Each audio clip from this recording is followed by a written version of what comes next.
De 35 à 400 livres, soit environ de 5 à 60 euros, le montant du salaire minimum légal égyptien vient d'être multiplié par plus de 10. Il n'avait pas été révisé depuis 1984, mais cette augmentation reste dérisoire par rapport au coût de la vie. Le montant du nouveau salaire minimum équivaut en fait au seuil de pauvreté. Pour les familles modestes, on est toujours loin du compte. Non, c'est impossible. Rien que la scolarité des enfants dépasse ces 400 livres. Loin des dépenses ménagères qui, elles, atteignent les 1500 livres par mois.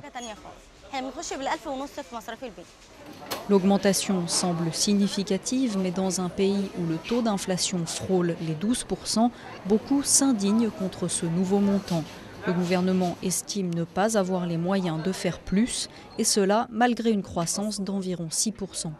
Il y a un grand écart entre le taux de productivité et les salaires en Égypte. Mais s'il y avait une vraie volonté, cet écart suffirait à rehausser les salaires de façon équitable, notamment si on fixait un plafond des salaires à 10, voire 15 fois le salaire minimum. Créée en 2003, la mission du Conseil suprême des salaires était de fixer un nouveau salaire minimum et de le réviser tous les 3 ans. Une fonction qu'il n'a jamais remplie, c'est ce qui a conduit cet avocat à porter plainte. La Cour administrative lui a donné raison et a obligé le gouvernement à augmenter le salaire minimum, mais pour lui, ça ne suffit pas.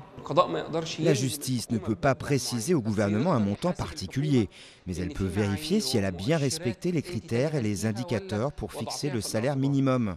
Le fait que le Conseil suprême des salaires n'a pas respecté le seuil de pauvreté nous amène à demander sur quels critères le montant du SMIC a-t-il été déterminé.